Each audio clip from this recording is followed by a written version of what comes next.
call the meeting to order. Now, this is our first meeting with the new hybrid format, so just regarding technology, make sure if you do have anything you'd like to say to go ahead and unmute yourself or use the chat box to make it the OST team will unmute and notify individuals when they can go ahead and speak. If all commissioners are unmuted for a conversation, please just go ahead and put yourself on mute while you're not speaking so that we can reduce the background noise. When making or seconding a motion, please identify yourself just so that we can have it documented for the minutes, just because with this sort of format, of course, it can get a little bit confusing. So we just want to make sure everything's as smooth as possible and as accurate as possible. Now, regarding the votes, we'll go ahead and record those in the chat box, okay? Now, first item on the agenda is the public comment. Looks like today we do not have any public members speaking. Is that correct? That is correct. Okay, good. So we will go ahead and skip that. Let's see. Great. So the next item on the agenda is the announcement of quorum. So we're going to go ahead and start with the roll call attendance for the record. So Commissioner Berkey, are you here?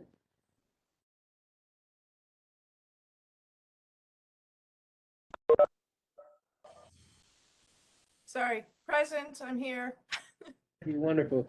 And if it's easier, you guys can use the chat box or whatever is easier for everyone. We know this technology is a little bit different, so just whatever is the most efficient for you to make it be known. Thank you.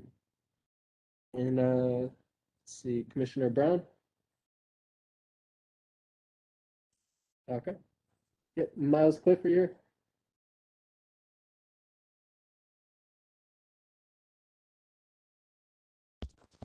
Yes, I tried typing in chat, but I'm here, yes. Thank you for letting us know. Sounds good. Welcome to the meeting. Commissioner Crump.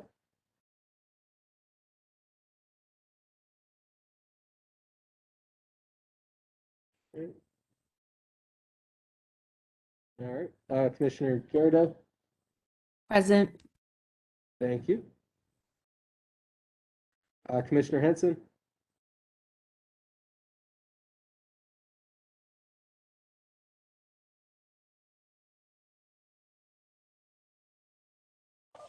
Commissioner Hanson actually just sent an email saying he will be a few minutes late. Sounds good. Sounds good. So we'll see him shortly. Thank you for letting me know. Commissioner Harding.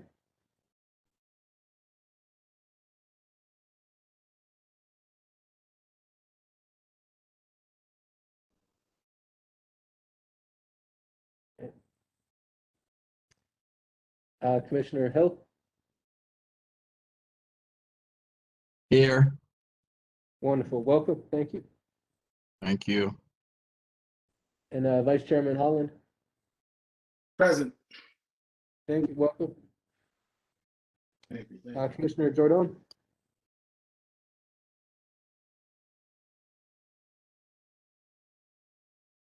Okay. And I'm here. Commissioner Peeler.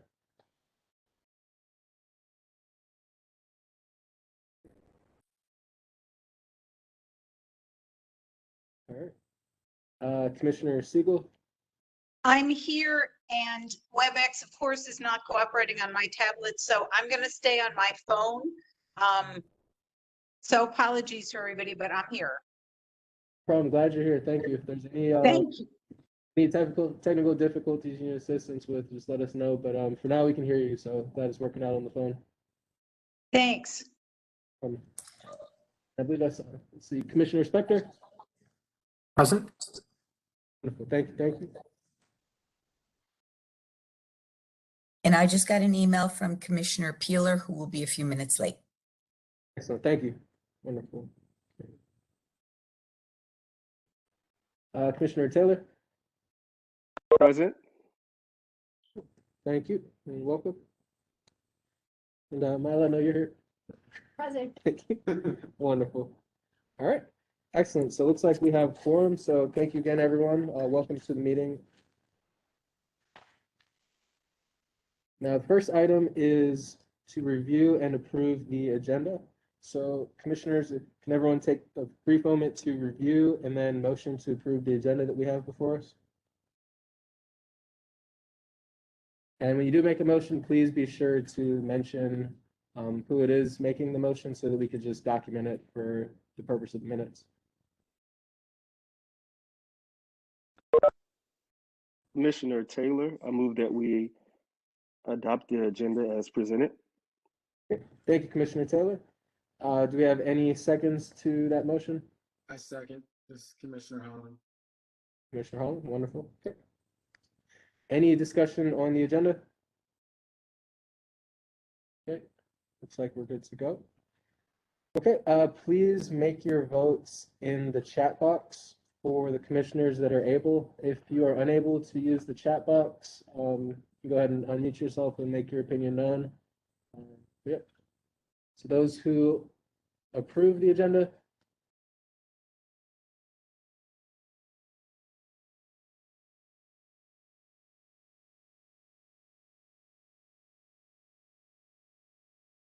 Okay.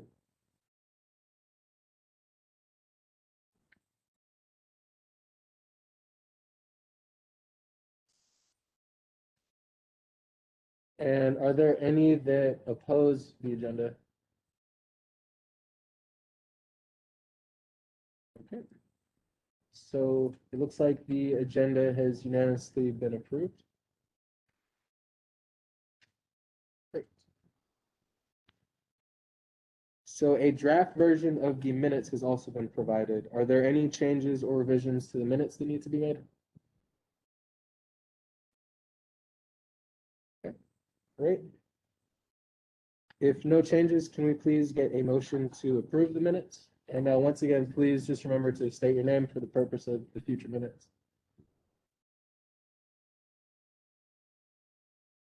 I move we approve the agenda. This is Commissioner Siegel. I mean, the minutes, sorry. Thank you. Thank you for motioning to approve the minutes. Does anyone second that motion? Commissioner Berkey, I second. Thank you very much, Commissioner Berkey. Wonderful. Okay, so once again, we're going to go ahead and vote in the chat box. So can everyone who approves the agenda, please say approve in the chat, or if you're unable to use the chat, go ahead and unmute yourself and let us know.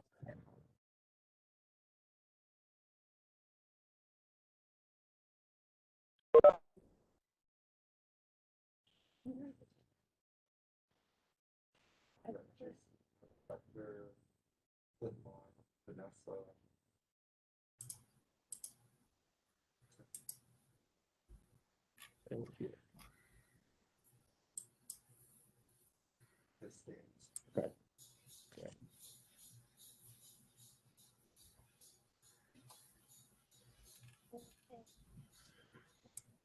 Taylor.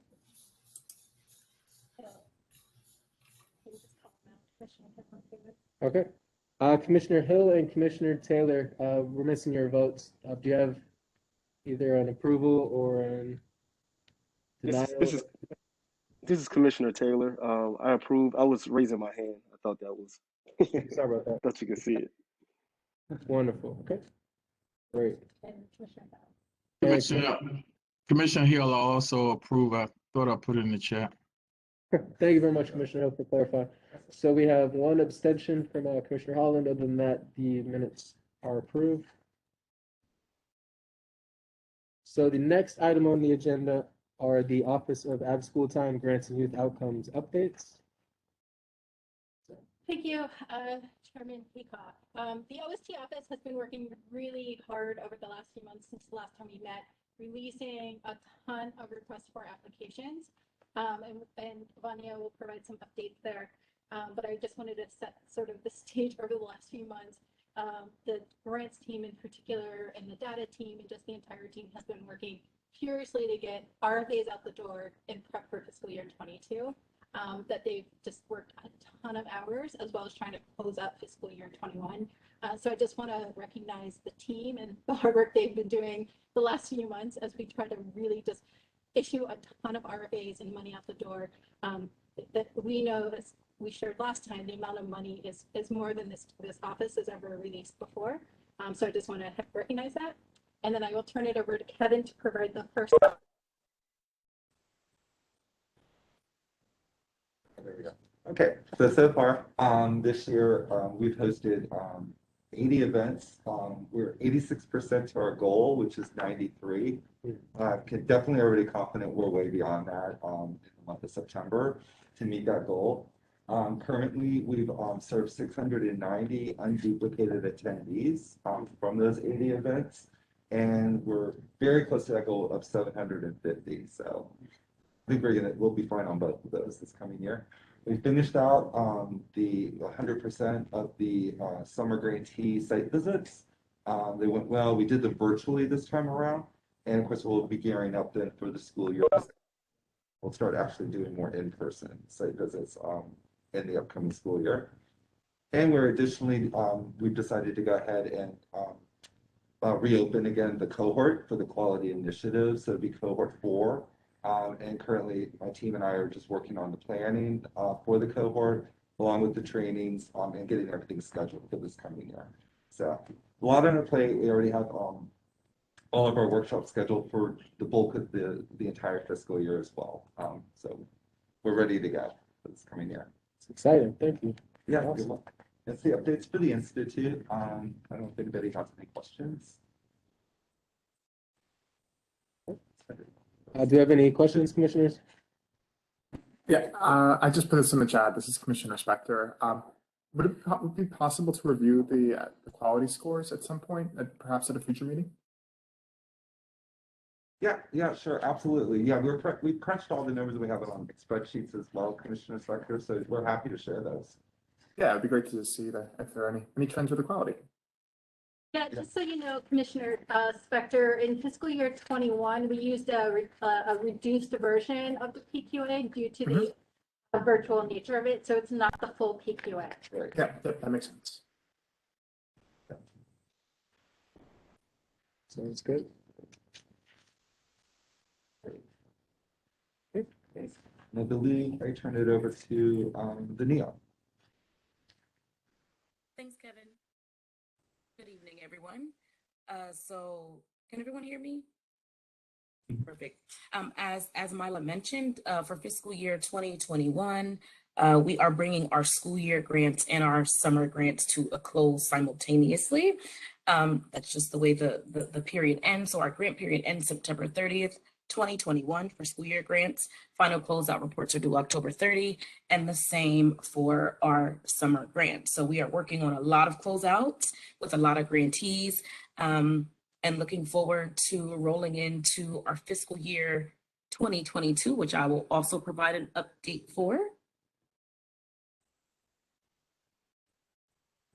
Okay, all school year OST grant competitions have been reviewed and are currently awaiting approval. So those are our OST, our S&P, our continuation grants, and our year-round invitation only. So it's a lot of grants there.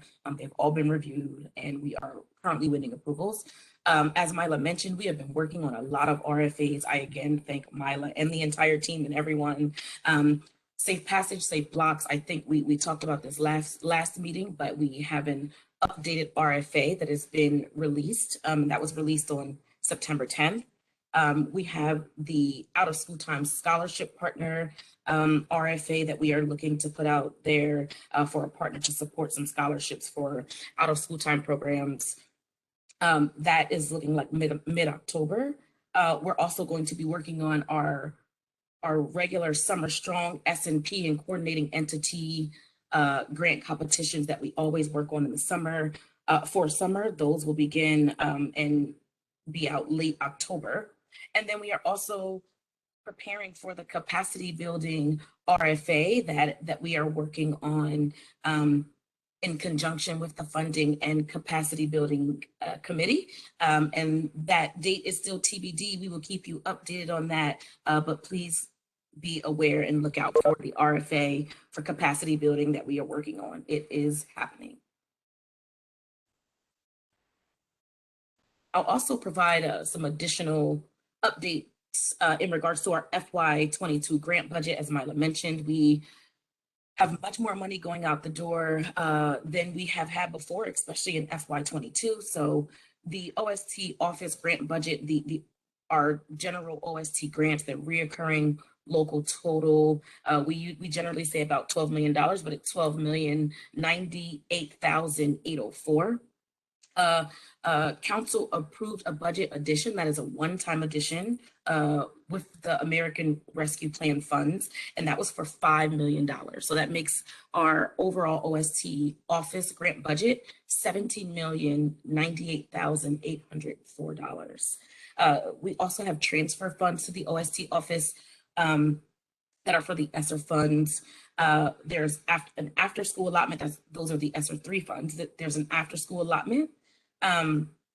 That's for $2.5 million. There's a summer allotment for $2.5 million. Those are through 2024. So those are through the fiscal year 2024. We have the high impact tutoring. That is a federal ARP 1 year for $4.75 million. And Safe Passage. I mentioned Safe Passage has, we put that out again, and that is for $4.8 million. The asterisk just indicates the trenches that the funds will be received in. So that's just indicated there. And that is for a total of $14,700,896. So as Mila mentioned, we have a lot of work to do, and we are doing great work and getting a lot of money out the door. I think I'm passing it to Jovis. Wonderful. Thank you for the update. Thanks, Sonia. Are there any questions from commissioners related to our grants?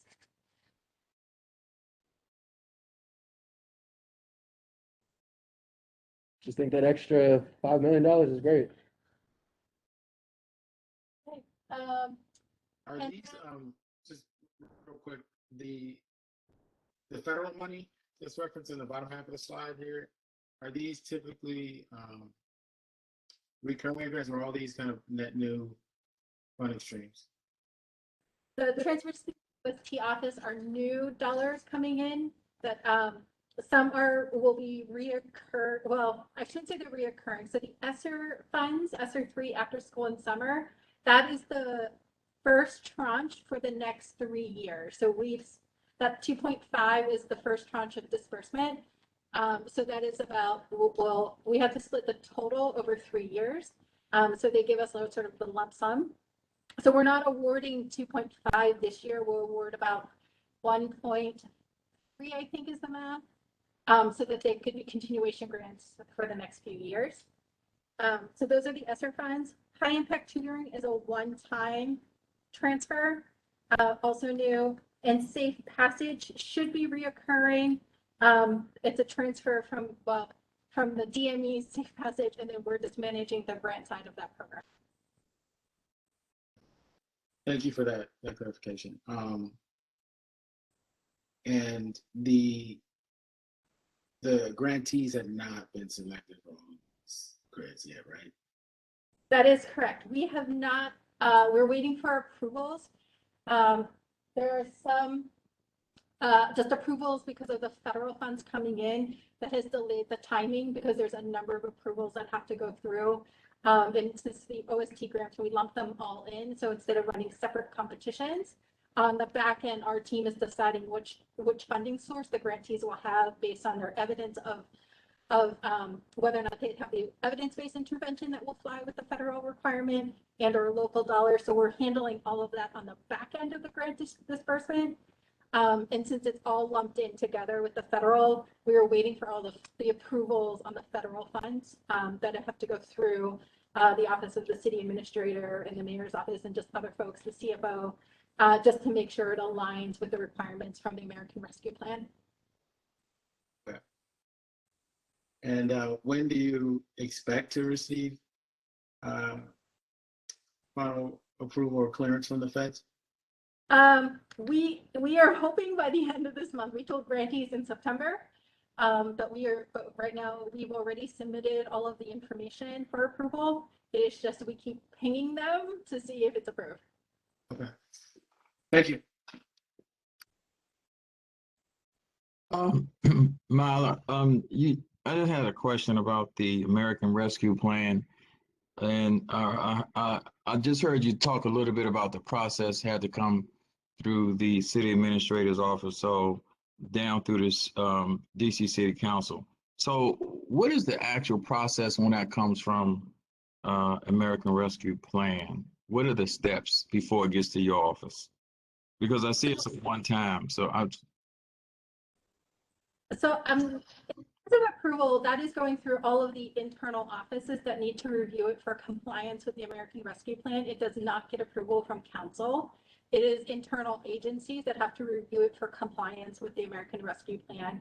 So there's just a number of agencies that go through that process of approval, from the Office of the Chief Financial Officer to make sure the funds are accurate and loaded, to the city administrator and folks like that. So it's an internal process right now for approval.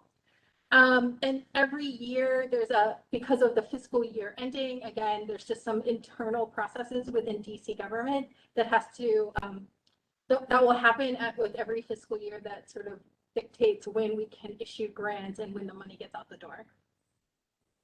so when will those funds be allocated? When will your office release those dollars from the American Rescue? Well, there's approval process, and then the money has to transfer between accounts. So it's not like it goes directly to the OST budget right away. The Chief Financial Officer's team will have to, as soon as the new fiscal year hits, they start to make those transfers and approvals to the various agencies. And I do not know the timeline for when that will actually hit our accounts to make the awards. Thank you. That's helpful. My question, if there is a raise your hand box here somewhere, I can't find it, so apologies. Can you talk for a sec about the high impact tutoring? How are they defining high impact? Is it more hours, just tell us a little more about that, because it's a substantial amount of money. Absolutely. Actually, I'm going to ask Ania to respond to this. She handled most of the request for application. Sure. High impact is by way of time, right? So the dosage is 34 weeks, right? And also by way of number of participants. So high impact by way of focused target group, no more than 3 students at a time, and it's 90 minutes a week. So that's sort of the dosage for the high impact specifically, that grantees, in addition to other requirements, have to adhere to, but that is the specific high impact dosage. Small group, and we really preface a very small group, 1 or 2 students. So that's the idea. Thank you. Absolutely. And not only the dosage side of that, there is the evidence-based intervention, and it must be approved. It must be have strong evidence of having impact. And so we do use the What Works Clearinghouse to affirm the evidence-based that they may be using in terms of the implementation of the program. Yeah, and that evidence base, I think, is something that reverberates throughout all federal funding. So we've been very clear about that. Hi, this is Commissioner Peeler. I have a couple of questions. I think this additional funding is amazing, a great opportunity for our youth serving organizations in the district. But 2 questions. One is, given that this is one-time money, is it, I guess, do you have any concerns about kind of the capacity or ability for programs to scale up to be able to utilize these funds? And then the second question is about, given that these are additional resources going to support programs, is there an expectation around increases in number of youth served? Yeah, so the pandemic had a lot of impacts to many of our youth serving organizations. We are not seeing huge increases in number because the cost and some of the challenges that our partners are facing is trying to hire staff. So I think the offset of the additional funds may create more seats. The issue is whether or not they can actually find staff to actually fill those slots for services. So our plan for the additional $5 million is actually to award higher grant amounts, and the RFA was released with a higher cap on it than it normally does, so that the partners know it is one time. We can't guarantee what it will look like next year. But what we're hearing from some of our partners is the concern with actually hiring staff to provide all of the services. And then the numbers are also conservative this year because there are still concerns with in-person programming.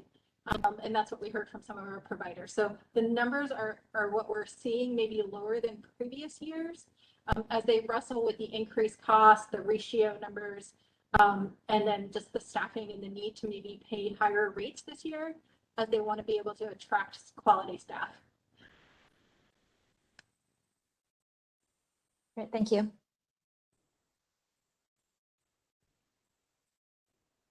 Any other last burning questions? If not, we are going to present the data, and Jyotis is here to present some additional data from what we presented last month.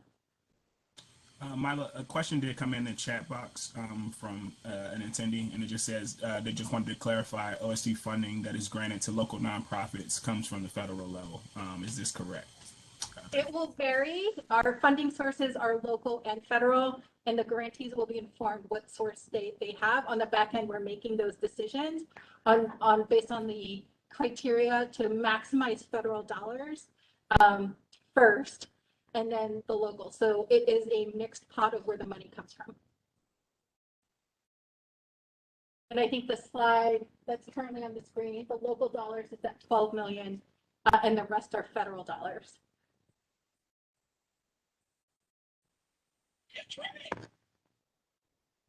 Okay. I will then turn it over to Jyotis to share the next slides as we dive a little bit deeper into some of the data we've had from last year.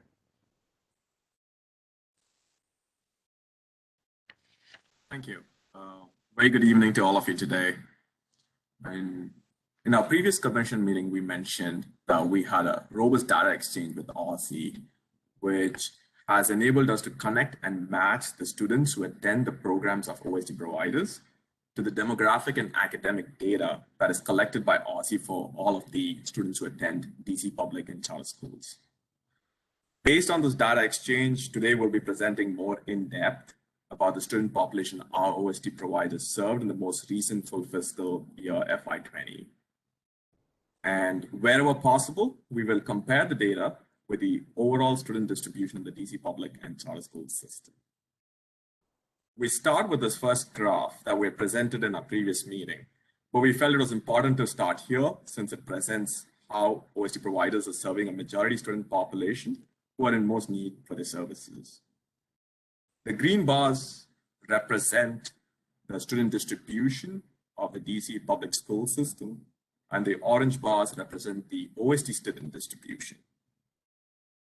We see that 54% of OST students qualify under the at-risk program, and this is above the average for the district, which is at 47%.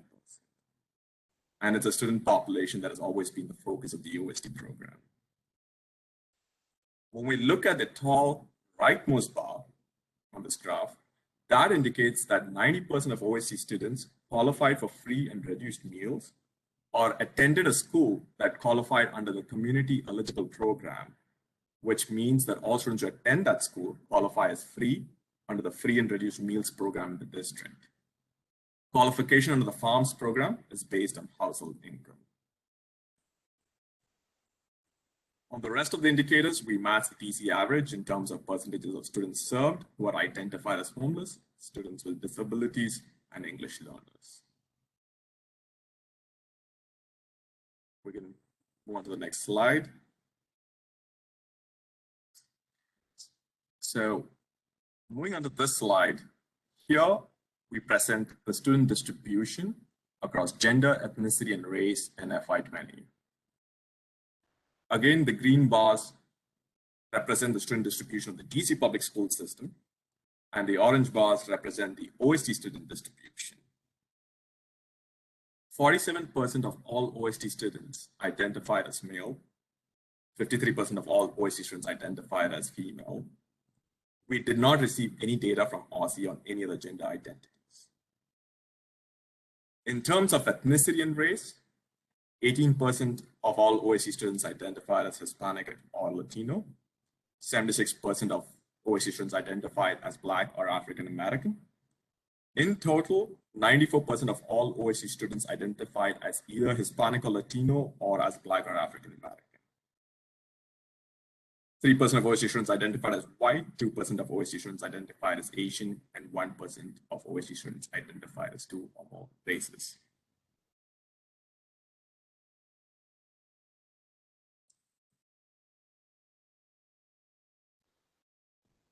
Moving on to this slide, this graph actually presents the intersection of ethnicity, race, and gender. We built this in response to the request by Commissioner Jason Spector in our previous commission meeting. Here, the green bars represent the percentage of OST students served who identified as female, and the orange bars represent the percentage of OST students who identified as male. And what we see here is that 10% of all OST students served identified as Hispanic or Latino female, 9% of all OST students identified as Hispanic or Latino male, 40% of all OST students identified as Black or African American female, and 36% of all OST students identified as Black or African American male. And the rest of the distribution is as presented.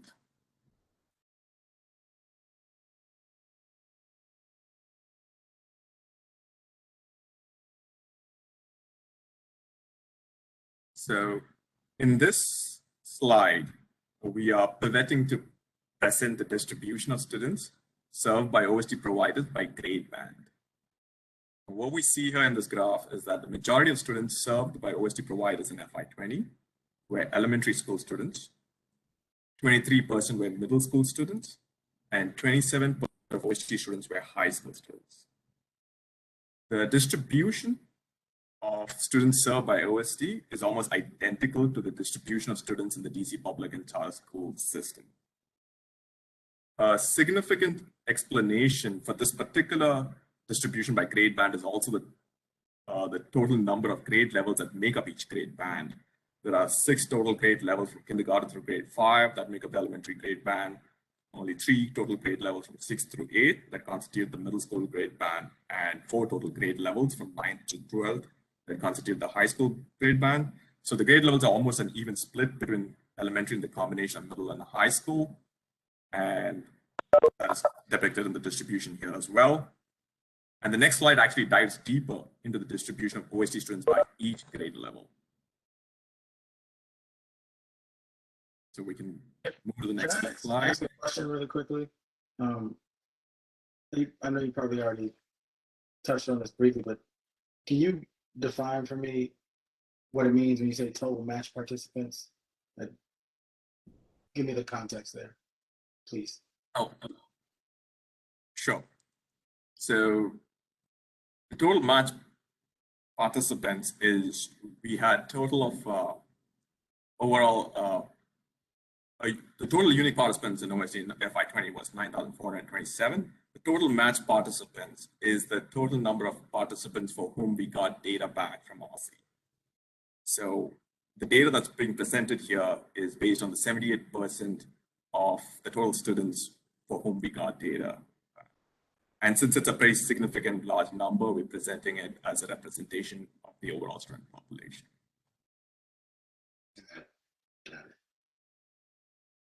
So this was just a full broad data dump from OSI that you matched with OST related data.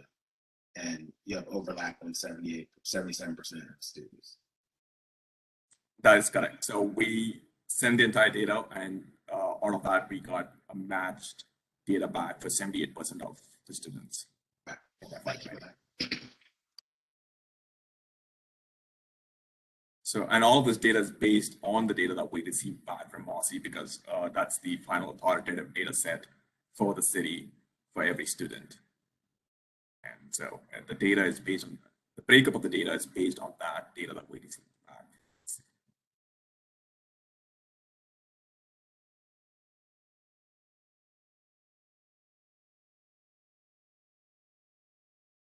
One more question. I'm just wondering, no grantees are serving pre-K, is that correct? The elementary schools generally serve students from the age of 3 years old. to, through fifth grade? And is it correct that none of the grantees are serving children in pre-K? So grantees may be serving kids in pre-K. Our funds, based off just the way the legislation was written, is for school age. So K through 12 is what we fund in terms of our grants. Okay, so no grantees, no grants that are coming from the OST office are for children in pre-K. That is correct. Got it. Okay.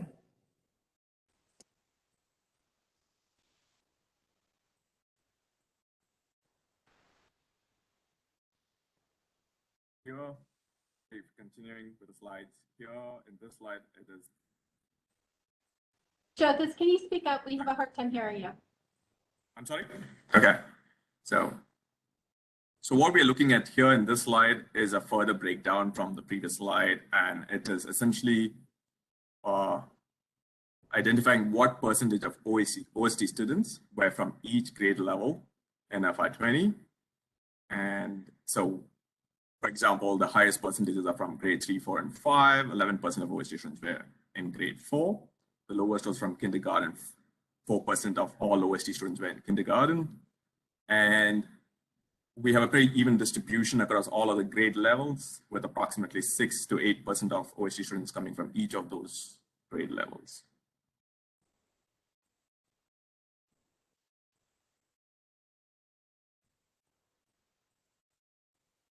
So moving on to this next and final data slide. This particular slide presents the geographic distribution of OST students. More specifically, this graph helps identify what percentage of OST students come from each of the 8 wards of DC.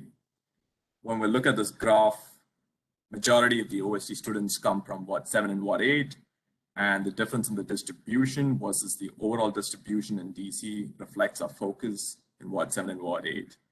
And again, the green bars represent the ward level student distribution of the DC public school system overall, and the orange bars represent the ward level OST student distribution. Pause here for a bit so that you have some time to look at this data. And this also concludes the set of data slides for today.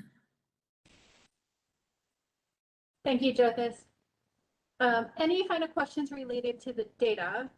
And or are there ways the commission would like to see any of the grant funds targeted based off of the data?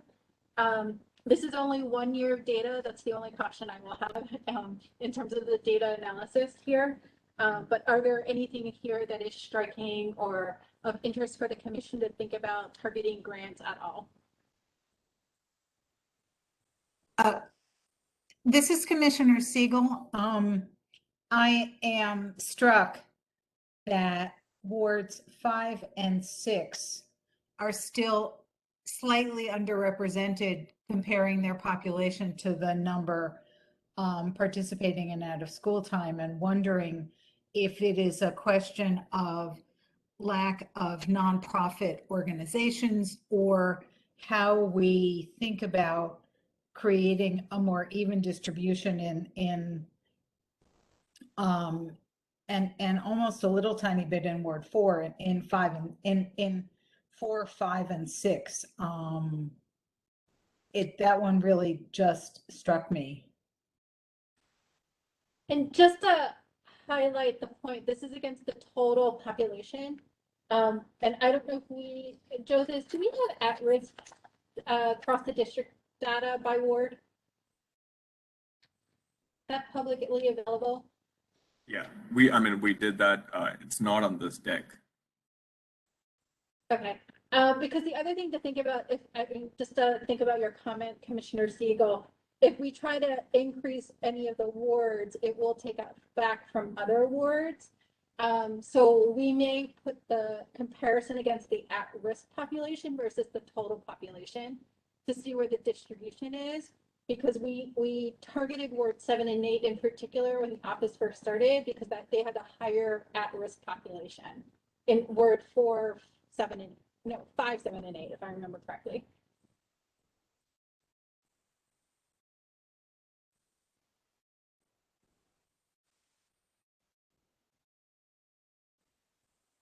I think that, well, one, I just want to say this is incredibly helpful. Thank you. And I think this last chart in particular, this Commissioner Spector, reflects a clear funding strategy to focus on Ward 7 and 8, which I think we've discussed in prior meetings. So I think that makes sense. And I think it would be interesting if we were to set goals around this, just like what do we want this to look like? And I think what Milo, what you were just saying, it could be based on that at-risk number.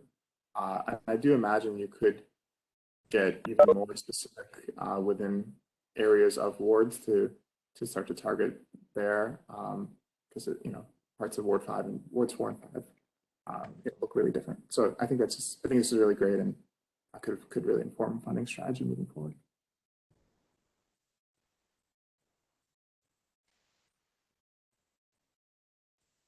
Thank you, Commissioner Spector.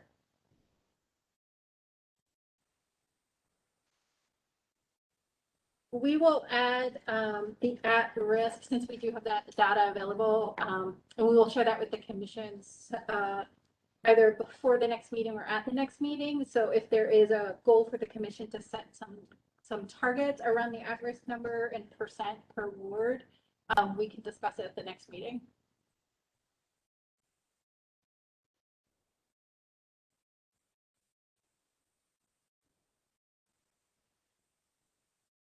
If there are no further questions, I'm going to turn it back to you, Chairperson Peacock. Okay, great. So the next item are the commission updates. So we are going to move into the individual committee updates. Let's see, looks like the first one we have is the funding and capacity building. Let's see. Okay. Actually, okay. Yeah, okay, good evening. Thank you so much, Chairperson. Thank you. You're welcome. We met actually a few times since the last General Commissioners meeting. We met in July, August, and again on September. Most recently this past week. And we've really been working really hard at discussing a micro grant program and trying to see what that looks like in terms of developing one.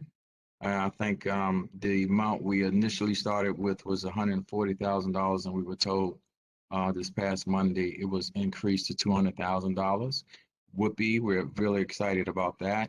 And we're making sure that we also include larger organizations in terms of the capacity piece. So we've been talking about that for a couple of months now and trying to develop a timeline around that and what that would actually look like in terms of a grant process.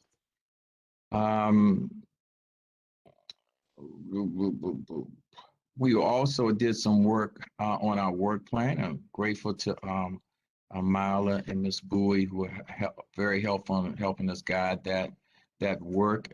We still need to follow back up on that, and we'll be reconvening in that area when we meet again at our next scheduled committee meeting.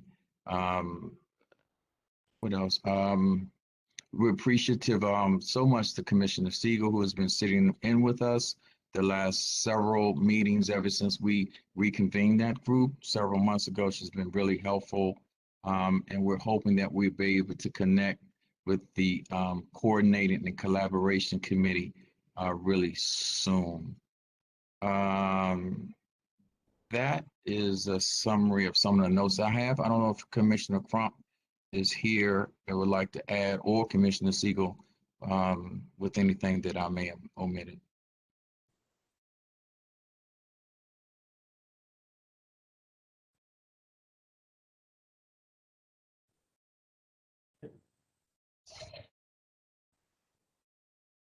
Awesome. Well, that concludes our summary for funding capacity building, Chairperson. Thank you. Thank you for the informative update. Definitely sounds like you guys have been very productive. I'm glad to hear about all the meetings and especially that micro grant program. It's awesome. Let's see. So next, Commissioner Spector, are you ready to provide us with an outcomes committee update? Sure. So we met last month. We are continuing to work on revising the SAOY to streamline it a bit, remove some concepts that were a little bit duplicative. We also made some changes to make some of the questions more inclusive of various gender identities. And we are exploring adding in some questions from other survey tools to look at SEL concepts, which are obviously very important in general, but particularly important this year, we know, which would potentially mean renaming the tool as we've adapted it from the SAO to the Learn 24 Youth Survey to reflect that we have adapted the SAO and might be adding some additional questions from other tools. I think that really covers it at this point. Thank you for the update. Sounds good. Okay. Commissioner Berkey, can you provide us with a Quality Commission update?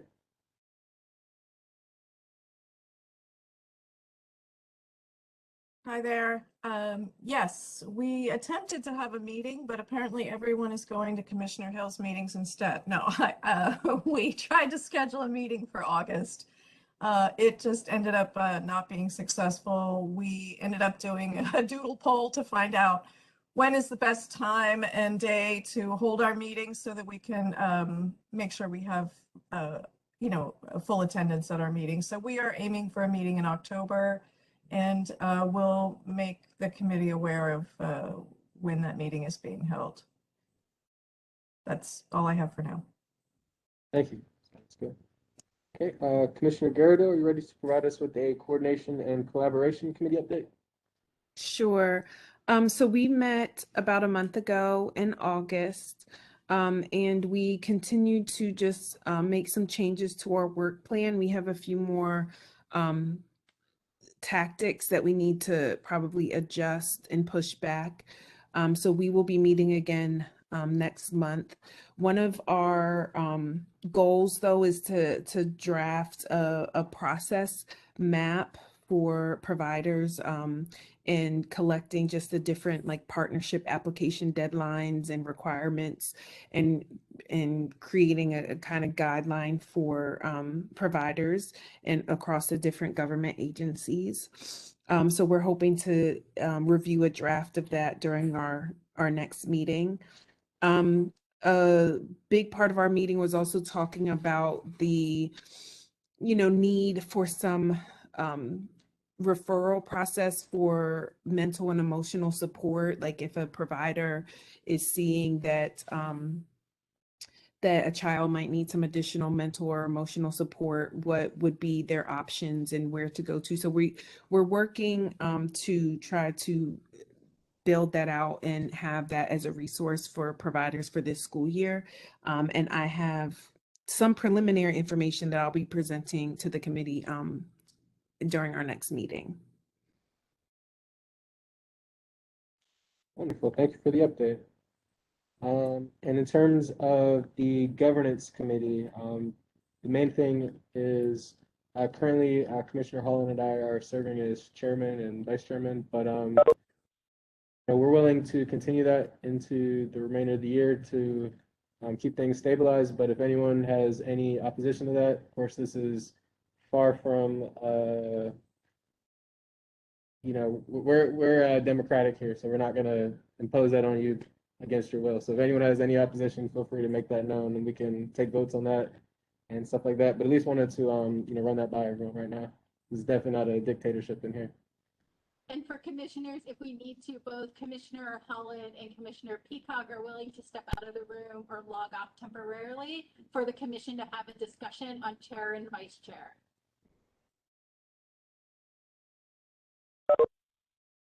This is Commissioner Siegel with a question. Since we really were on hiatus for some period of time, is it possible for us to say that both Chairman Peacock and Vice Chair Holland really didn't serve their full terms yet, and therefore we should extend their guidance of the commission for some specified time, like the next 5 years? I know we wrote bylaws that have some pretty strict requirements in them about certain time of service, but we're not in normal times. So I guess I would like to propose, I don't know if I need to make a motion, that we simply extend Commissioner Peacock and Commissioner Holland's terms as chair and vice chair for another year. And then next fall, we can revisit this after we've had some more regular opportunities to work together. Thank you for that. Oh, you're welcome. Before there are any votes, let's continue the conversation. If somebody would like to comment on Commissioner Siegel's proposal. I think it's a great idea. Commissioner Peeler. Thank you. I would agree. This is Commissioner Berkey. I think it's a great idea. Yeah, Commissioner Hill, I also think it's a great idea. Are you guys available? That's a great question. Yes, I'm willing to continue duties as assigned if our colleagues allow us. Beautiful. Same here. I didn't want to make this like one of those places where they just force the leadership without any votes or anything. I want to run it by you guys, but thank you for being open to it for sure.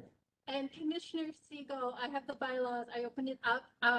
The chair and vice chair, the commission shall elect one member as chairperson of the OST Commission, hold office for a term of 1 year, and is eligible for re-election. There is no time frame where like they are required to not be chair or vice chair. We did not limit that. So they could theoretically be it for 5 years, but they just have to be nominated annually.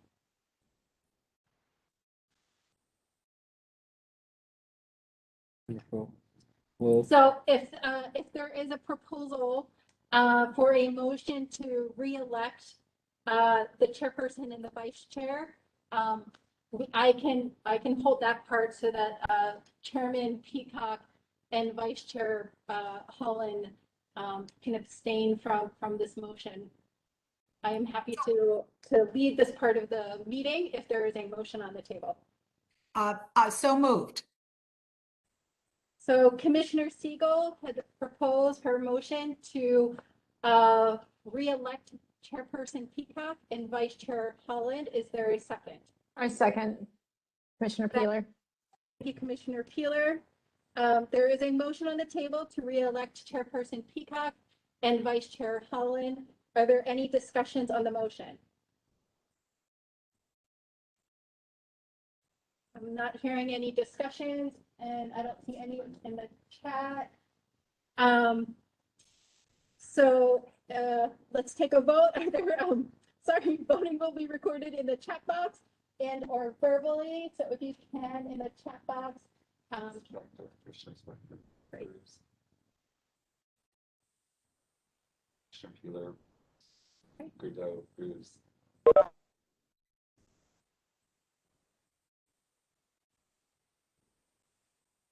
Thank Commissioner Taylor and Commissioner Hill.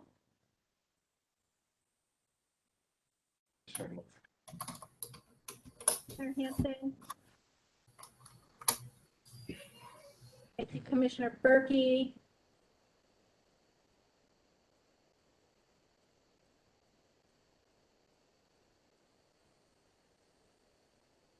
And I'm just waiting for a couple more votes. Thank Commissioner Hill, Commissioner Taylor. Okay, I thought I approve in the chat and I approve verbally. This is Commissioner Hill. So that's twice my vote. Thank you. And Commissioner Taylor, and just make sure it's going to all panelists because Alex is also the host, so we may not see it on our end. And he approved, Taylor? Oh, no, I don't see anything. And Commissioner Taylor, you still, your vote, please?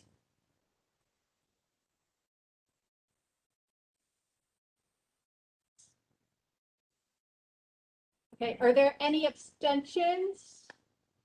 Just to make sure no one has abstained or anyone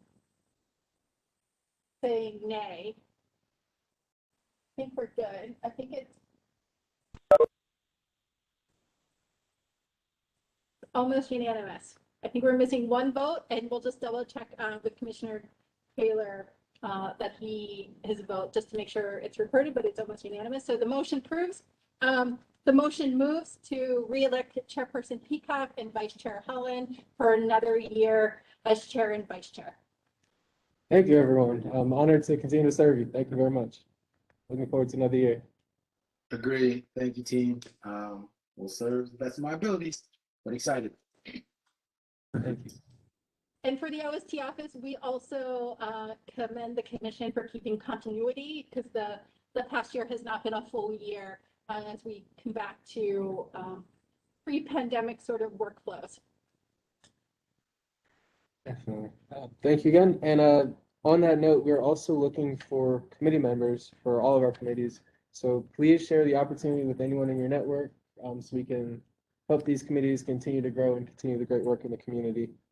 The next item really is the next commission meeting will be November 18th, from 6 p.m. to 7:30 p.m. So at the same time.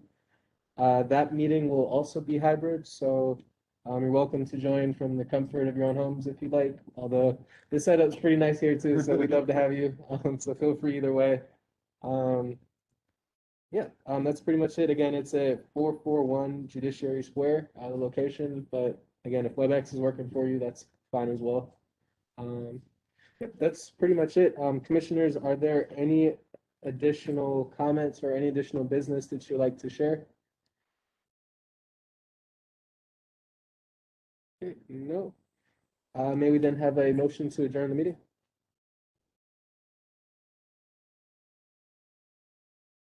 I motion Commissioner to adjourn. Spector. Oh, go ahead. Oh, go ahead. No, you got it. I motion to adjourn the meeting. Thank you, Commissioner Peeler, for motion to adjourn the meeting. Do we have any seconds to that motion? I'll second Commissioner Spector. Thank you, Commissioner Spector. Great. Okay, commissioners, again, we can continue voting using the chat box or unmuting, but those who approve the adjournment, please say aye. Aye.